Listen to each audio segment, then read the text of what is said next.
Donc bonjour Théa, comment ça va? Bonjour Thomas, merci beaucoup de m'avoir permis d'être là aujourd'hui. Je vais très bien. Écoute, avec plaisir. C'est moi qui voudrais te remercier d'être présent avec nous aujourd'hui là pour partager ton expérience, pour partager ton histoire qui, euh, qui, qui est vraiment super intéressante, je trouve, et je pense que ce que tu as vécu va résonner en fait dans la tête des gens, de beaucoup de personnes, de beaucoup de personnes de l'audience là, de gens qui vont nous écouter aujourd'hui et et ton message est très porteur je pense, d'espoir. Mhm. Euh, et, et peut-être aussi un petit coup de pied aux fesses qui manque parfois aux gens pour se dépasser et aller de l'avant. Donc, euh, donc voilà, moi, je te remercie d'être venu aussi aujourd'hui. Avant qu'on commence et qu'on aille plus dans le fond du sujet, j'aimerais que tu puisses te présenter, nous parler un peu de toi, qui tu es, parce qu'au final, on se connaît un petit peu, on a eu l'occasion de discuter depuis que tu es arrivé, mais finalement, on ne te connaît pas, donc à toi de te présenter. Parle-nous un peu de toi. Qui es-tu, Théa? Bonjour à tous, je m'appelle Théa Bouteille, j'ai 22 ans et je suis orthoptiste. Donc je suis rééducatrice pour les yeux et en parallèle je vais donner des cours à l'université parce que je suis depuis quelques jours professeure à l'université de Limoges pour former les futurs professionnels de la santé visuelle. Je suis quelqu'un qui est grandi du coup à Nîmes, dans le sud de la France, donc quelqu'un qui aime énormément le soleil, et donc une personne qui a toujours été curieuse de tout. Je m'intéressais à n'importe quel sujet. Quand il y avait des personnes qui venaient chez mes parents, j'étais toujours intéressée de savoir ce qu'ils faisaient, d'où ils venaient, leur histoire, justement. Ça, c'était quelque chose qui m'intéressait toujours beaucoup. Et quelqu'un de très bavarde. Donc il y avait ce côté chez moi de toujours très enthousiaste à vouloir découvrir des choses, ce qui était assez paradoxal par rapport à mon parcours scolaire très chaotique auquel je fais référence dans le discours. C'est vrai que mes parents ne comprenaient pas vraiment pourquoi j'avais autant de difficultés à l'école en sachant que j'étais quelqu'un de très intéressé. Et donc, on va dire qu'il y a eu dans mon parcours jusqu'ici beaucoup d'épreuves, mais aujourd'hui, je suis très contente qu'elles aient fait partie de ma vie parce que je suis quelqu'un de, je pense, accompli. On peut toujours être plus accompli, je pense, en travaillant sur les choses, par exemple, qui nous limitent ou même sur les objectifs qu'on s'est fixés. Mais je suis quelqu'un d'accompli aujourd'hui, je peux le dire, et je suis heureuse de pouvoir le dire. Excellent. Et quand tu dis que tu es quelqu'un d'accompli, qu'est-ce que tu veux dire par là? Qu'est-ce qui te fait sentir que tu es accompli? En fait, je sens que je suis accomplie parce que déjà, le premier rêve, le rêve initial que j'ai eu quand j'étais très jeune, c'est quand même fou de dire ça, c'est que mon premier rêve, je l'ai eu à 7 ans, et c'était de faire le métier que j'exerce aujourd'hui. Parce que quand j'étais jeune, j'avais déjà conscience de mes difficultés. Et donc, un professionnel de santé que je suis allée voir, une orthoptiste, m'a fait faire de la rééducation pendant 5 ans. Et en fait, je me rendais compte petit à petit que je rattrapais quelque chose que je n'avais pas. Donc, c'est-à-dire que je rattrapais et je sentais que plus je venais la voir, plus, en fait, on me voyait différemment et surtout, moi, je me percevais différemment, j'avais l'impression que je progressais. Jusqu'à arriver à un stade où j'ai bien pris conscience dès mon très jeune âge que j'étais différente des autres sur quelque chose sans vraiment savoir ce que c'était. Mais c'est que cette personne-là, elle m'a permis de déjà suivre un cursus normal scolaire, ce que j'aurais pas pu faire ce que j'aurais clairement pas pu faire si je l'avais pas vu. Parce que j'étais pas vouée à faire un parcours scolaire normal, et puis grâce à sa rééducation, ça m'a permis d'en faire un. Et ça déjà, c'était énorme. D'accord. Parle-nous un peu de ta profession là. Tu nous parles d'orthoptiste, mais pour moi, c'est un petit peu mystérieux. Et j'aimerais savoir en fait en quoi ça consiste exactement ton métier. Alors, l'orthoptiste, c'est le professionnel de la filière visuelle, c'est-à-dire qu'en fait, on est rééducateur des yeux. On peut aussi réadapter la vision ou alors trouver des moyens de compensation pour les personnes qui ont des troubles visuels. Je pense par exemple notamment à la basse vision, c'est-à-dire les personnes qui ont perdu une partie de leur champ de vision ou alors qui sont en difficulté par exemple à cause de malvoyance. On ne peut pas rééduquer ces personnes-là, donc en fait on va essayer de trouver des manières de pallier à leurs problèmes, donc c'est-à-dire de finalement leur permettre de mieux vivre leurs troubles en leur donnant des petites astuces par exemple. Ou alors, on peut essayer de permettre aux personnes qui ont par exemple des troubles de ce qu'on appelle la fonction visuelle. Donc la fonction visuelle, c'est comment on utilise notre vision dans la vie de tous les jours. On peut aider ces personnes-là donc à contourner un trouble par exemple qu'ils peuvent avoir, comme c'était mon cas. Moi, on m'a permis de contourner ce problème-là pour réussir à en fait utiliser ma vision à bon escient et du mieux que je le pouvais. Et donc ça, c'est plutôt un versant fonctionnel de la vision. Et d'ailleurs, c'est le versant dans lequel je suis spécialisée aujourd'hui. D'accord. Donc tu nous as dit que tu avais 22 ans. Oui. Tu nous dis que tu es orthoptiste. Oui. Bon, je pense que tu es orthoptiste déjà depuis Depuis 2 ans, oui. Depuis 2 ans, donc orthoptiste à 20 ans. Et tu nous parles de difficultés que tu as eues et que tu n'étais pas voué à faire de grandes études, ou enfin, en tout cas, faire des études. Et finalement, on se rend compte quand même que tu t'es super bien sorti. Genre, qu'est-ce que... Je voudrais revenir sur... Tu nous as dit aussi que tu avais... dès assez jeune, en fait, dès le plus jeune âge, en fait, tu t'étais sentie un peu différente ou c'est ça, je pense que c'est ce que tu nous as dit, voilà, et que tu allais voir cet orthoptiste. Mais qu'est-ce qui a fait que tu te sentais différente et qu'est-ce qui a été le déclencheur pour toi pour aller voir un orthoptiste et comprendre, ou en tout cas essayer de pallier aux difficultés que tu rencontrais? Alors quand j'étais plus jeune, donc là je fais référence à, je crois, le CE1, donc j'étais très très jeune, j'avais peut-être 7 ans à peu près, 7 ans. C'était après l'apprentissage de l'écriture, on devait écrire en fait la consigne de l'exercice et après répondre à l'exercice. Quand les personnes avaient terminé d'écrire la consigne et fini même l'exercice, moi j'étais encore en train d'écrire la deuxième ligne de l'énoncé.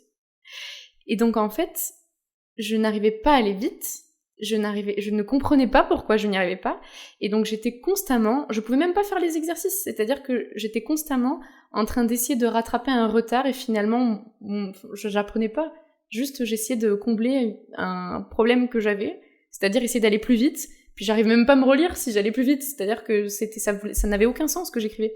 Donc en fait, les professeurs m'écrivaient la consigne, et du coup, moi, je répondais à la question. Et même quand on écrivait la consigne, je terminais quand même après tout le monde pour écrire la réponse. Donc ça a été le premier gros marquage de différence.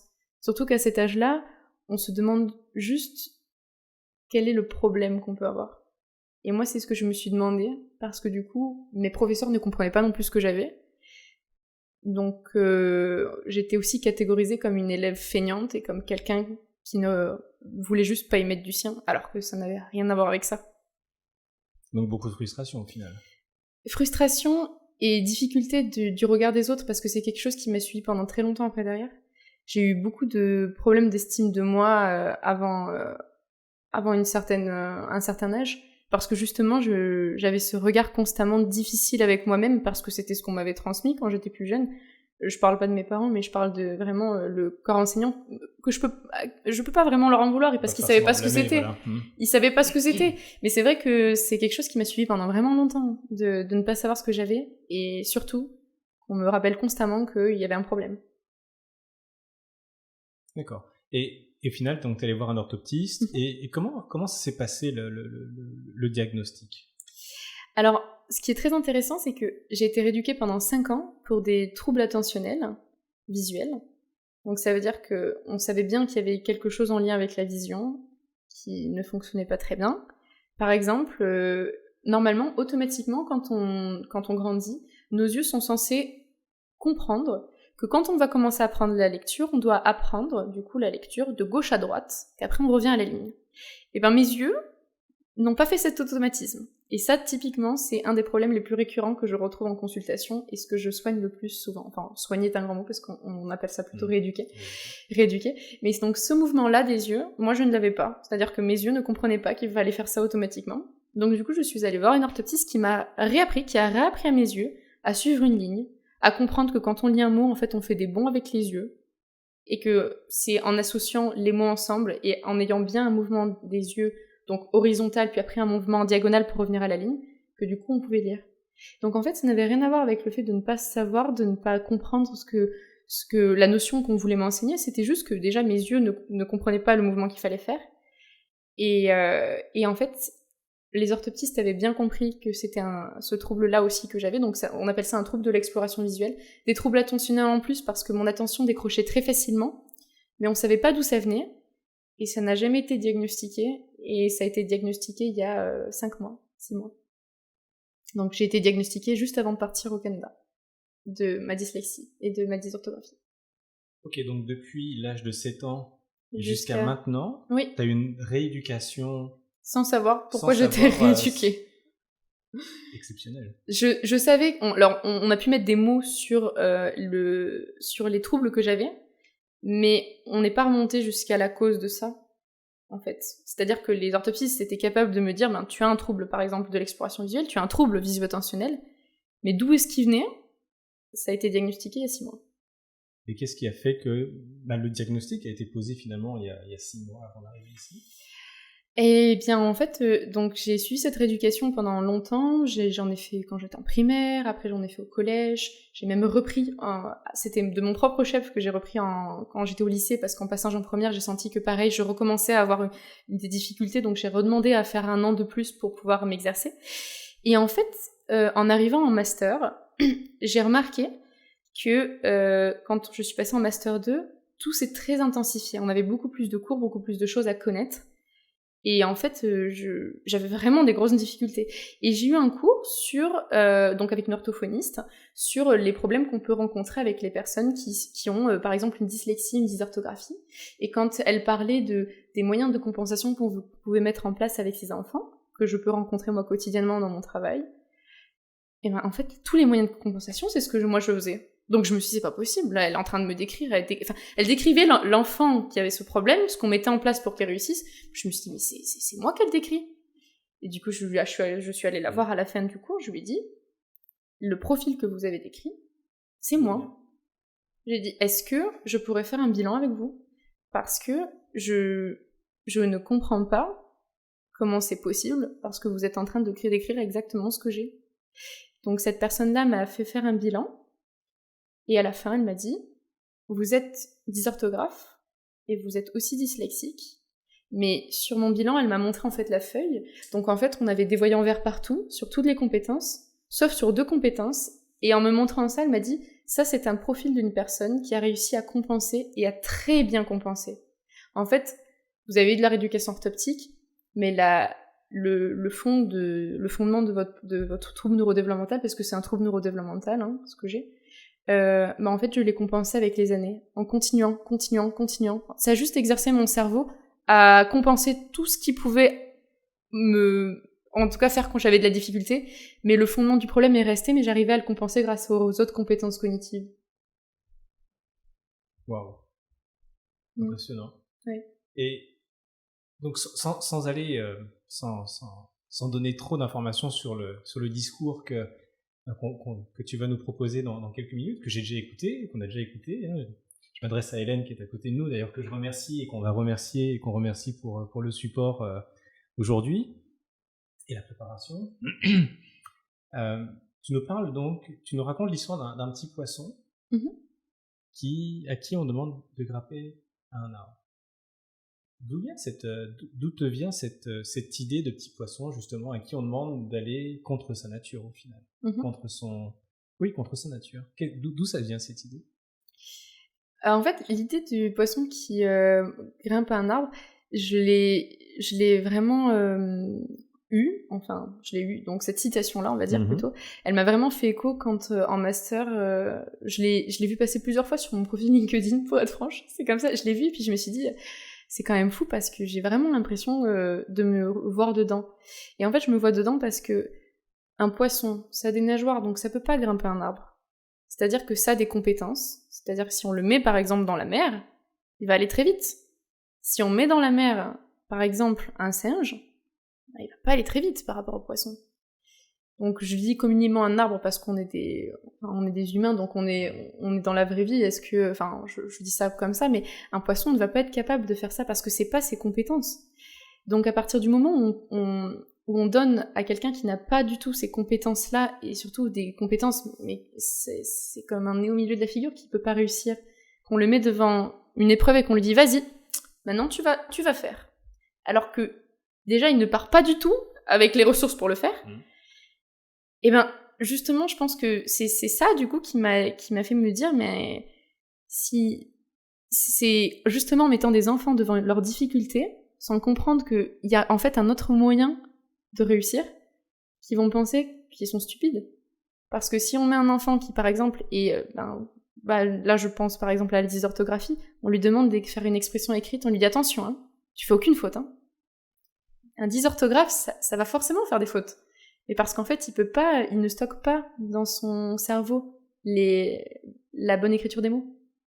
Donc, on aura beau lui faire 50 dictées, lui faire toutes les semaines, il va pas le stocker. Donc là, par exemple, on est face à un poisson qui grimpe à un arbre. Parce qu'il n'a pas la compétence, il ne peut pas le faire. Donc pourquoi lui demander ça ? Ce qu'on cherche du coup à savoir, c'est le fondement de ça, de la dictée, c'est savoir si par exemple il sait écrire. Mais par exemple, je donne un autre exemple, si on veut lui faire apprendre une leçon écrite pour un dyslexique lui faire apprendre une leçon écrite et qu'on lui donne un support papier, on lui donne par exemple 20 lignes à apprendre, il va pas réussir à s'en souvenir, parce que chaque mot qu'il voit, c'est comme s'il le redécouvrait. Donc en fait, il va plus passer de temps à essayer de comprendre ce qu'il lit qu'à le retenir. Donc par exemple, au lieu de demander à un enfant d'apprendre une leçon comme ça, lui proposer juste de voir un support vidéo. Il va s'en souvenir exactement de la même manière que les autres, même mieux, parce qu'en fait, du coup, c'est quelque chose qui va lui sembler tellement plus facile. Il va être intéressé et il va s'en souvenir comme tout le monde. En fait, c'est juste, par exemple, adapter le support. Enfin, moi, je pense à ça. Mais du coup, là, à ce moment-là, quand on lui propose ce support vidéo, c'est plus un poisson qui essaie de grimper un arbre. C'est un poisson à qui on a dit, ok, là, tu as par exemple un bassin d'eau ou un lac. Va chercher l'information et essaie de t'en souvenir. Et on pourra s'en souvenir. En fait, quand on veut permettre à quelqu'un, on veut que quelqu'un puisse faire par exemple quelque chose, ou qu'on veut lui apprendre quelque chose, il faut lui donner déjà des ressources qu'il peut exploiter. Et moi, au début, on m'a donné des ressources que je ne pouvais pas exploiter du tout. Et donc c'est de là que vient cette image-là. C'est que si on te donne, et surtout si toi, tu te donnes l'opportunité de découvrir quelle est la façon dont tu peux réussir à avancer, tu peux avancer. Mais il faut pas se cantonner à rester un poisson qui regarde l'arbre et qui se dit comment je vais faire. Comment je vais faire pour monter là-dessus ? Il faut essayer de partir des sentiers battus. Il y a une norme, mais la norme, elle est faite... Voilà, c'est ça, elle est faite pour qu'on s'y adapte pas forcément. On peut essayer d'aller dans d'autres chemins pour trouver comment faire pour arriver à un autre point. On appelle ça en psychologie les affordances, c'est-à-dire les affordances, c'est ce qu'un objet ou ce que quelqu'un va suggérer comme utilisation, par exemple. Et les affordances permettent du coup une vicariance différente. Donc, une vicariance permet des vicariances différentes. Je donne un exemple pour expliquer ça. C'est les aveugles n'ont pas la vue. Non. Donc, dans leurs affordances, ils ont des affordances auditives, mais pas visuelles. Donc, si on leur demande, par exemple, de s'orienter, ils peuvent s'orienter grâce au bruit. Ils vont pas s'orienter grâce à la vue. Donc, par exemple, si on leur demande d'aller d'un point A à un point B, ils peuvent demander à la personne en face, au lieu de lui faire des gestes pour dire « je suis là », ils vont dire « parle ». Et du coup, moi, le son de ta voix, je vais réussir à venir. Ça, par exemple, c'est l'affordance est auditive, donc la vicariance va être la voix. Alors qu'une personne, elle a la vision, donc elle va dire l'affordance est majoritairement visuelle, parce que 80% de ce qu'on voit, c'est visuel, enfin de ce qu'on perçoit de notre environnement. Donc, par exemple, elle a demandé à la personne de faire des grands gestes. Donc, c'est ça un petit peu l'image.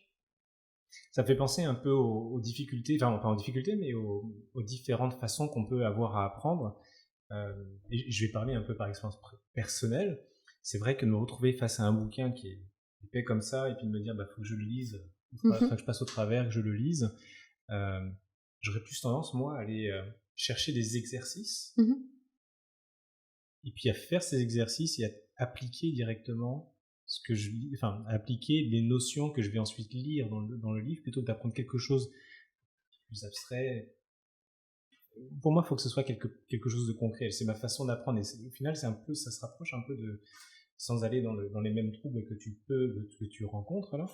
Mais finalement, c'est d'adapter le système d'apprentissage à l'individu. C'est quasiment individualiser le système d'apprentissage que l'on propose aux enfants, aux adultes. Dans ton discours, et encore une fois, je vais donner un petit peu là, tu nous parles d'un bocal. Donc tu passes d'un arbre, au final à un bocal. Et j'aimerais que tu nous parles un peu de ce bocal. C'est quoi ce bocal et qu'est-ce que tu y trouves dans ce bocal?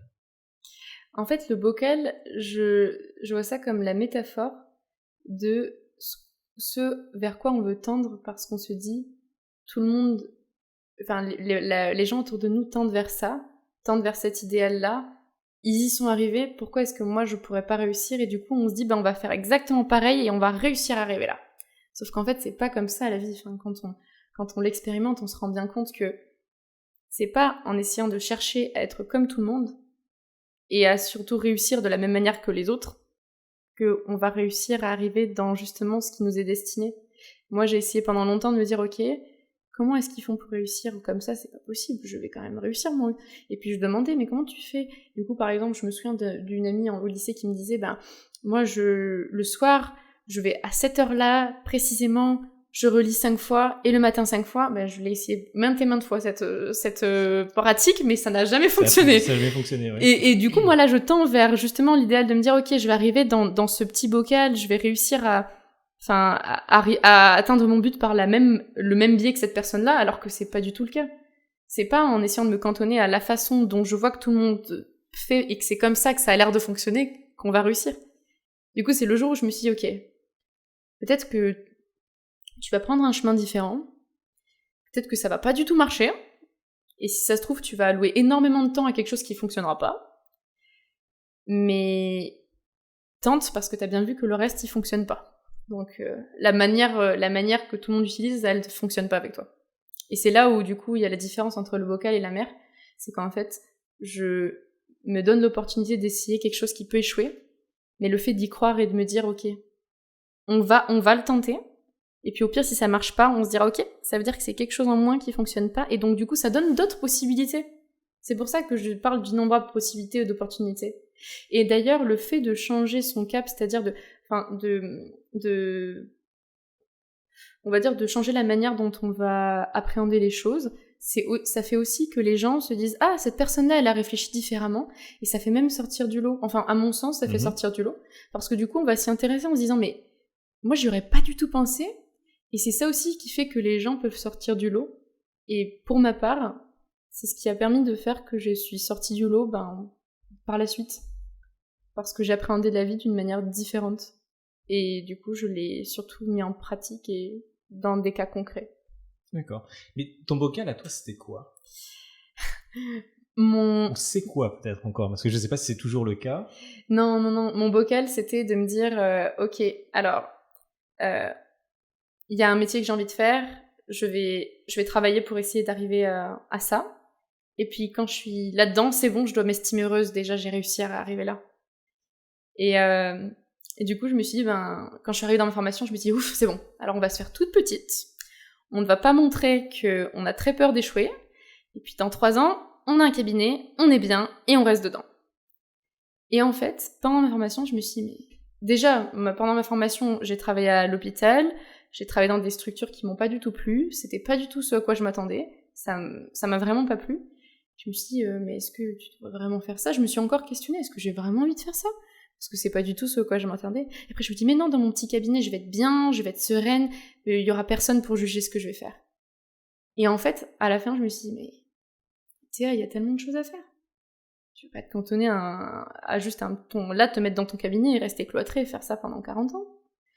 Du coup, je me suis dit, non, tu vas faire autre chose, il y a quelque chose d'autre. Enfin, va chercher, pas forcément la difficulté, mais va chercher l'expérience, va chercher les choses nouvelles, il y a quelque chose de plus grand que tu peux faire. Il faut que tu t'ouvres en fait la possibilité d'avoir un champ beaucoup plus large.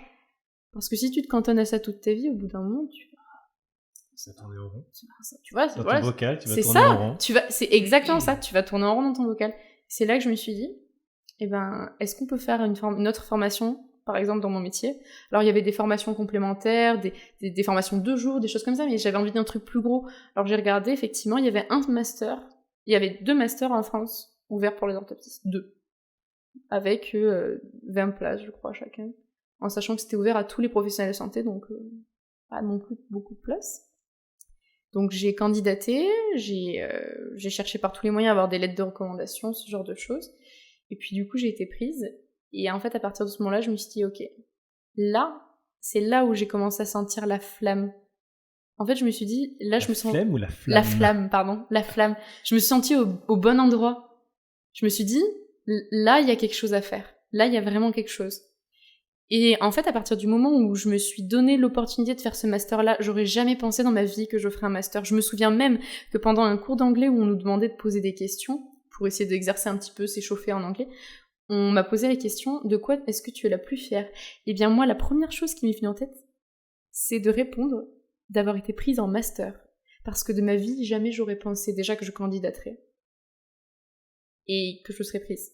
Je pensais faire des études courtes, terminer ces études courtes, et je me suis dit comme ça c'est fini avec les études parce que ça avait été une grande souffrance. Et j'ai même un moment réfléchi à un doctorat et je me suis dit que je me laisse l'opportunité peut-être plus tard d'en faire un.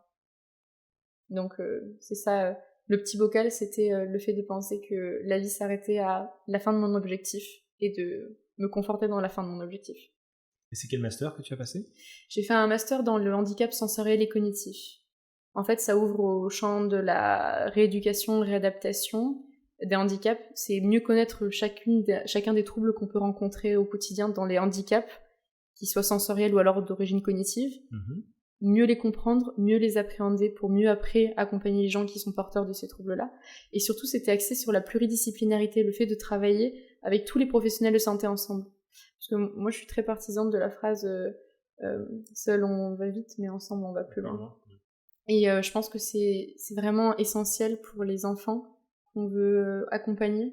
Une prise en charge très complète, elle permet que chacun se focalise sur sa spécialité, tout en sachant ce que font les autres. Et du coup, si on travaille en osmose et en synchronie, on va beaucoup plus loin pour l'enfant, c'est-à-dire on peut réduire par exemple sa prise en charge et faire en sorte que beaucoup plus rapidement, cet enfant il soit réintégré par exemple au système scolaire.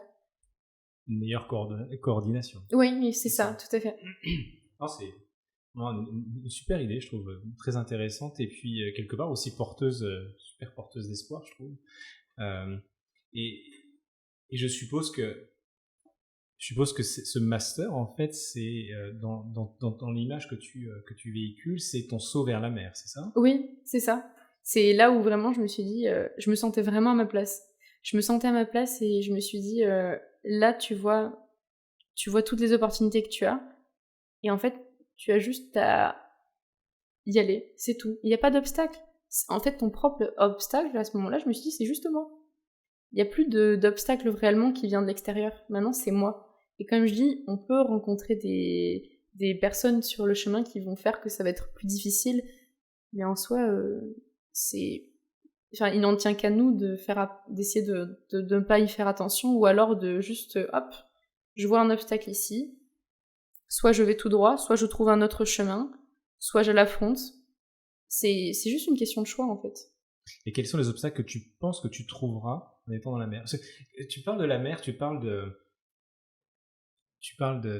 bocal, je peux pas m'empêcher de penser à Nemo. Oui, je suis désolé. C'est vrai. J'ai un peu l'impression de... Je vais pas parler de Dory ou de Dora, je sais plus comment c'est le nom de Dory.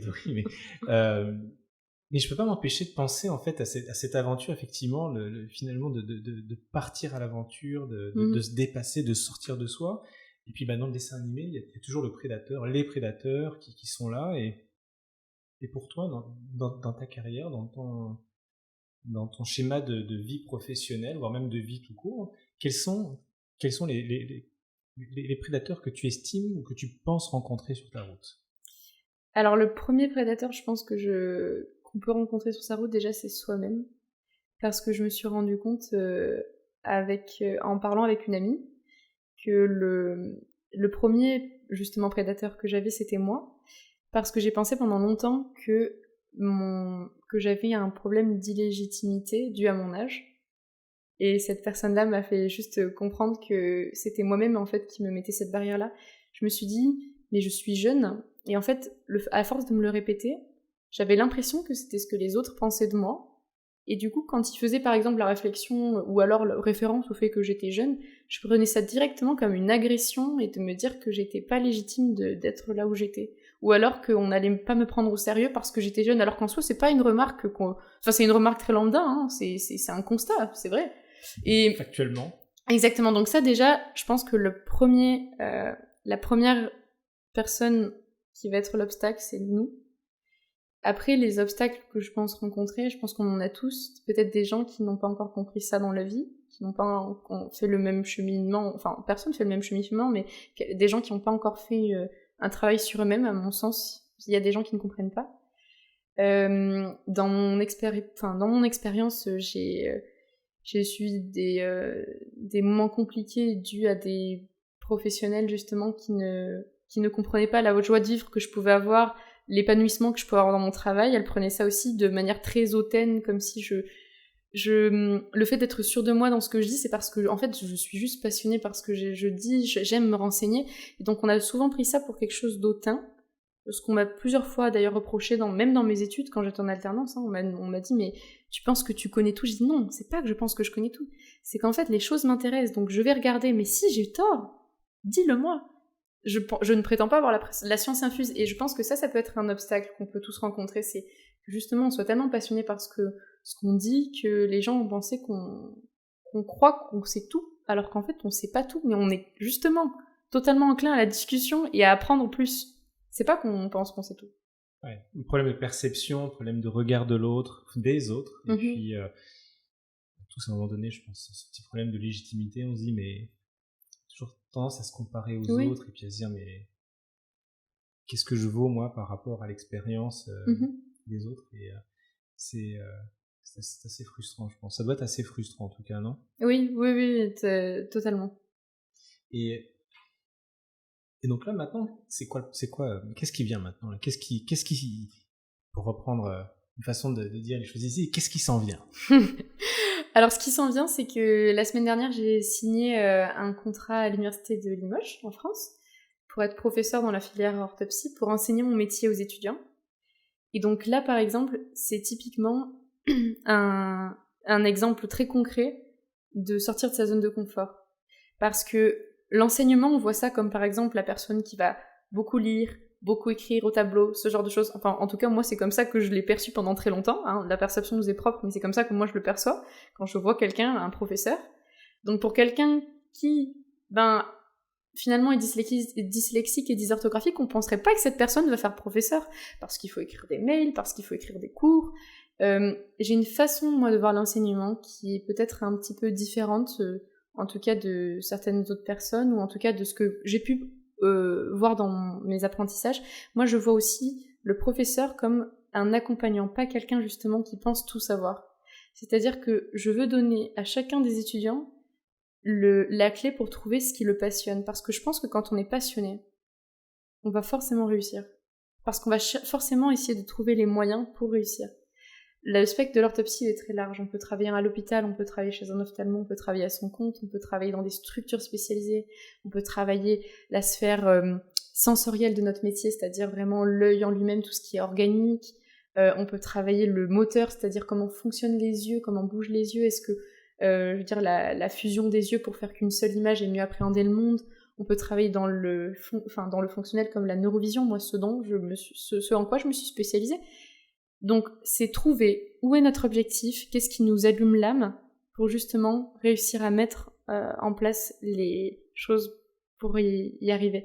Donc moi, je veux déjà donner cette motivation-là aux étudiants. Quand on est motivé, on en arrive à nos fins. Et puis aussi, je veux leur faire comprendre que je ne pense pas tout savoir et que si par exemple, je ne connais pas l'information, je n'ai absolument aucune difficulté à leur dire que je ne sais pas. Et au lieu de leur dire juste « je ne sais pas », va chercher. Je vais juste leur donner par exemple le contact d'un chercheur que je connais, d'un professeur que je connais, d'un professionnel que je connais qui leur répondra mieux que moi. Ou alors, je peux même donner l'explication qui me semble la plus juste et dire « cette ressource-là, à mon sens, t'intéresserait. Peut-être que tu verras quelque chose de différent, une autre manière d'appréhender la chose. Ça existe, c'est pas grave, tu me diras ce que tu préfères. Si c'est pas la même façon que ce que moi je t'ai appris, c'est ok. Il n'y a pas une bonne façon de faire. » C'est ce que je pense, et du coup, c'est l'enseignement que je veux donner aux étudiants. Donc tu vas enseigner aux gens à penser différemment, et tu vas enseigner, tu vas utiliser ton expérience, ton savoir-faire pour expliquer aux gens que finalement, il n'y a pas qu'une façon de faire. Oui. Finalement, la croisée des chemins n'est pas juste un carrefour avec une route qui part à droite ou qui part à gauche, et finalement, c'est juste un gigantesque rond-point. Exactement. Et on prendra la route qui nous intéresse, ou en tout cas que nous estimons le plus adapté à ce dont on a besoin pour atteindre notre objectif. Je trouve ça super porteur d'espoir, en fait. Je trouve ça génial. Je vais faire un petit aparté sur l'art oratoire, parce que c'est quelque chose en fait qui aujourd'hui nous réunit et qui tu vas faire ton discours et pour te préparer tu as rejoint ce qu'on appelle les Toastmasters. Pour ceux qui ne connaissent pas les Toastmasters, eh bien c'est une association, on va dire mondiale, qui aide les gens non seulement à développer leur capacité à s'exprimer en public, mais aussi à développer certaine forme de leadership également. Et j'aimerais un peu avoir ton point de vue sur qu'est-ce que Toastmasters t'a apporté, aussi bien d'un point de vue personnel que professionnel. Alors, Toastmasters, ça m'a énormément apporté. Alors, on va partir de ça, j'ai toujours été très admirative des personnes qui prennent la parole en public, mais surtout qui la prennent d'une belle manière. C'est-à-dire que des gens qui ne parlent pas pour rien dire. C'est-à-dire qu'ils ont une idée, ils la développent, ils donnent un argumentaire bien structuré. J'ai toujours trouvé ça vraiment très très intéressant. Moi, j'adorais écouter des vidéos de motivation, c'est quelque chose que j'écoute souvent le matin pour me donner du peps au début de ma journée. Et ces personnes-là qui savent super bien s'exprimer, je trouve ça tellement magnifique. J'adorais regarder des discours de Simone Veil. Moi, c'était magnifique de l'écouter parler. Et en fait, la structure, c'est quelque chose qui m'a vraiment longtemps manqué. Je me souviens que ma mère m'expliquait que j'arrivais jamais à répondre à la question. Je déviais et je ne répondais jamais à la question qu'on me posait quand j'étais jeune. Et donc en fait, la structure, c'est quelque chose qui me manquait beaucoup, j'en avais conscience, et je me suis dit, j'ai envie d'avoir des cours d'art oratoire, j'ai envie de mieux m'exprimer, mais j'ai surtout envie de réussir à mieux structurer mes idées. C'était mon premier défi en arrivant à Toastmaster. Donc je sais que des fois je perds un peu mon fil rouge et hop, après j'essaie de revenir, de le renclencher. Sur un temps donné. Exactement. Mais le chronomètre est aussi très compliqué pour moi, parce que quand j'ai une idée, j'en ai une autre qui me vient et je trouve ça tellement intéressant de parler de plein de choses, mais il faut pas oublier qu'on a un fil rouge et qu'on doit essayer de revenir à ça. Donc ça m'a surtout aidé pour la structure et aussi peut-être être moins, on va dire, stricte dans mes discours, parce que j'avais tendance à me dire c'est comme ça, il faut que ça soit exactement comme ça, et du coup j'ai réussi à lâcher un peu du lest. C'est-à-dire que les personnes de Toastmasters qui m'évaluaient m'expliquaient que j'avais pas besoin de faire en sorte que ce soit excellent, c'est justement le fait de ne pas être excellent et de ne pas être cantonné au moindre mot qui nous permet d'être plus authentique. Et je me suis rendu compte au fur et à mesure du temps qu'en faisant ça, effectivement, mes discours étaient beaucoup plus authentiques et même qu'ils étaient perçus d'une manière différente par l'auditoire, qui me plaisait plus. Toastmaster m'a vraiment aidé, vraiment. Et pour revenir justement sur la préparation du discours, je ne sais pas si tu accepteras de présenter ça à notre audience, mais je voudrais que tu nous parles un peu de la préparation dans laquelle tu t'es engagé pour pouvoir nous faire le discours aujourd'hui. Et on a tous tendance pas tous, parce que pour ma part, soit c'est de l'improvisation totale, soit je prépare, peut-être surprépare mes discours. Et pour les surpréparer, je passe mon temps à écrire mon introduction, je fais mon développement, je fais ma conclusion, je la prends, puis arrive le jour J, je ne sais plus rien. Ouais. Comment toi, j'ai cru voir là, dans ton carnet que l'audience ne voit pas pour l'instant, mais que tu avais une façon bien à toi de mémoriser ton discours sans que ce soit forcément quelque chose du parcourisme. Et est-ce que tu peux nous en parler brièvement pour peut-être pour susciter des idées auprès de notre audience? Alors pour préparer mes discours, je commence déjà par faire la façon assez classique, c'est-à-dire que j'écris mon discours parce que c'est quand même quelque chose qui aide pour la structure. J'écris mon discours, j'arrive à mettre mes idées ensemble, à avoir une belle introduction ensuite, essayer d'avoir dans l'introduction surtout quelque chose qui capte l'auditoire dès le départ. Ensuite, on a la structure avec les différentes parties, on annonce quand même les parties, on essaie de faire ça pas d'une manière trop rébarbative, on va dire. Et puis après, je parle de mes parties, puis je termine par une conclusion. Mais ce qui est surtout intéressant dans la manière dont je vais apprendre la chose, c'est que au lieu de me dire, ok, je lis mon introduction, je lis mes parties, je lis ma conclusion, et je l'apprends en fait en la lisant. Mon cerveau n'est pas du tout capable de faire ça. Il n'est pas capable parce que il ne retient pas les supports écrits. C'est pour ça que j'ai eu beaucoup de difficultés pendant mes années d'études supérieures. Parce que quand je lisais, je retenais pas. Donc en fait, je me suis rendu compte que je retenais de 2 façons différentes. Je retenais quand j'entendais des gens parler du sujet. Et je retenais quand je voyais des images en lien avec le sujet. Pour juste petit exemple très rapide, pour retenir mes examens par exemple de fin de master, je ne comprenais pas pourquoi mes amis arrivaient à se souvenir de tout. Moi, je me souvenais de rien, j'y arrivais pas et je comprenais pas.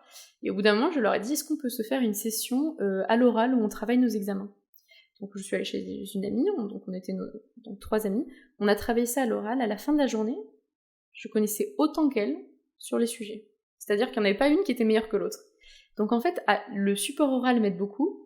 Et après, les supports en dessin, par exemple, pour me souvenir des 10 couches de la rétine, qui sont quelque chose de très important dans mon domaine, et bien en fait, j'avais juste mis des images, et les images commençaient par le nom des couches. C'est-à-dire que par exemple, pour épithélium pigmentaire, et bien j'avais mis un épi de blé, parce que du coup, après, je me souvenais de la fin du mot. Et pour apprendre le discours, par exemple, ou en tout cas les idées générales du discours que je vais vous présenter, j'ai fait un petit schéma comme ça. C'est-à-dire que c'est comme ça que j'apprends. Je fais en fait des images, ou alors des mots, et les images et les mots me permettent de me réenclencher à un endroit, à une partie de mon discours. Ou par exemple, quand je lis le discours, au bout d'un moment, j'ai un rythme qui vient dans ma tête, je me souviens pas de ce que je dis, mais je me souviens du rythme. Et du coup, les images permettent de compléter le rythme, c'est-à-dire que l'idée revient, et du coup, les mots reviennent tout seuls. Et c'est comme ça que j'arrive à me souvenir d'un discours. Donc c'est une manière à moi d'apprendre que j'ai trouvée au fur et à mesure du temps, mais j'ai mis du temps à la trouver, et j'aimerais pouvoir montrer justement aux personnes que je prends en charge et aux étudiants que je vais avoir en cours que c'est quand même plus simple de dire à un enfant dès son plus jeune âge qu'il y a d'autres manières d'apprendre que forcément de relire maintes et maintes fois la même chose sans s'en souvenir. Good, merci Théa, merci beaucoup pour cette entrevue, j'ai trouvé super intéressante, vraiment authentique, chose que, en tout cas que pour ma part, je recherche beaucoup, d'avoir un peu, de comprendre, de voir et de comprendre comment les gens arrivent à se dépasser, à réussir, à essayer, voire même quitte à parfois ne pas réussir, et puis mais au final savoir rebondir. Je pense que tu es l'exemple parfait pour ceux qui rentrent dans ces cases-là, en fait, dans ce moule-là. Désolé, je te mets dans un moule aujourd'hui, mais ce sera celui-ci. Et pour le mot de la fin, j'aimerais que tu puisses... Est-ce que tu aurais un conseil, ou juste peut-être un conseil ou une idée à donner, quelque chose à donner à nos auditeurs? Je pense que le potentiel, vous l'avez tous. Maintenant, il suffit juste d'essayer de rechercher parmi vos capacités quelles sont celles sur lesquelles il faut que vous travaillez en premier pour pouvoir sortir du lot. Et justement de casser cette idée préconçue que en prenant le chemin que tout le monde prend, on peut réussir à aller aussi loin que l'endroit où on veut aller.